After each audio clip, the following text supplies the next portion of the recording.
Congressman Tim Scott of South Carolina marks the 200th anniversary of the birth of Frederick Douglass, the famous abolitionist and statesman. Syndicated columnist Star Parker, a frequent guest on News Nightly, was named to the Frederick Douglass Bicentennial Commission. The celebrations coincide with Black History Month. Welcome back. I'm Wyatt Goolsby, in for Lauren Ashburn. Alveda King is another member of that commission and also the author of a new book. King Truths, 21 Keys to Unlocking Your Spiritual Potential, was published last month. In it, King describes how best to use our gifts from God while also sharing stories of growing up with her family. Our Lauren Ashburn spoke to her earlier this week. Joining us now is Dr. Alveda King, niece of Martin Luther King Jr. and a pro-life advocate. Welcome back to the program. It's wonderful to join you, Lauren, and all your viewers. Oh, I'm glad to have you. Earlier this week, you met with Vice President Pence at the African American History Museum, along with other African American leaders. In the news, we often hear that African Americans are criticizing President Trump. What did you talk about? This is such a wonderful Black History Month. I had already visited the museum with President Trump. Wonderful experience. So the visit with Vice President Pence seemed like an extension. And so we walked through and we saw the artifacts and the times from history. And we talked about, my colleague Day Gardner was with us, and she mentioned to him that it would be nice to have pro-life, examples there in the museum. The little babies were like little slaves. And so that point was made to him, but it was a wonderful visit. You know, he ran on several promises, that he wanted to rebuild Detroit, that he wanted to get rid of inner city violence, create jobs in the African American and Hispanic community, and reduce the number of people receiving welfare. But out of the things that he promised, I loved what he said at the top, saying every action that he takes, President Trump takes, he is going to ask himself, does this make life better for young Americans from Baltimore to Detroit to Ferguson, who have just as much right to live out their dreams as any other person? Do you think he is making good on his promises? I believe that President Trump is making good on his promises. Vice President Pence is helping. The point that President Trump says, Americans are dreamers too.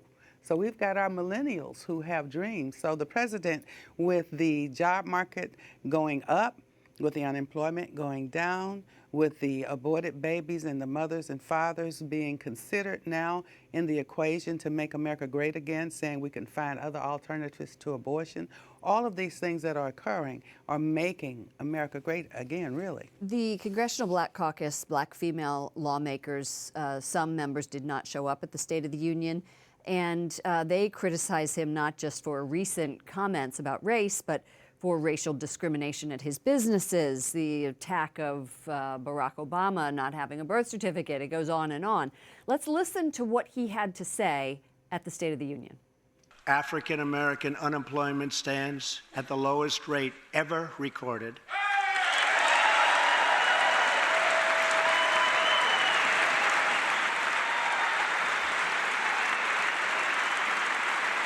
Many of them you just saw did not stand up. Do you have dialogue with the Congressional Black Caucus, and why are they in such opposition to the president? The very last time I had opportunity to talk with the CBC, Congressional Black Caucus, I was asking them about abortion and to please do something about abortion. And as I've been in D.C. this week talking about these same issues, visiting the museum, having a press conference about the CBC sitting on their hands during the State of the Union address. And so I'm saying, well, since you sat on your hands, you sat down on America, all of America, and definitely Black America, maybe it's time to sit down permanently and let those seats go for people who will stand up for our people and stand up for all Americans. And the way President Trump says it, he says, I don't care what color our skin is, our blood is red. We are Americans, one race, living in this nation.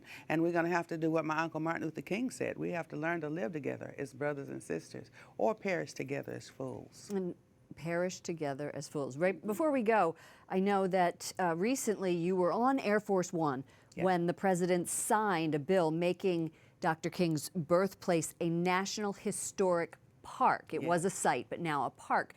Tell me what feelings that brought up for you. I was so excited to be there with the president, my cousin Isaac Ferris Jr., and Bruce Lavelle, an appointee of the president as well. And I talk about my experiences in the King family in my new book, King Truths, and to think about and recall all of those principles that are in that book now being available to America and the world in a park that is in honor of my uncle. It was just spectacular. And it was fun going on to the big plane with the big boss and riding in the Beast to Air Force One and driving in that limo. Yeah. Well, that is something, was something fun. that you It was won't fun. forget very soon. Thank you Yeah. so much, Dr. Alveda King, for Thank you. joining us. Thank you.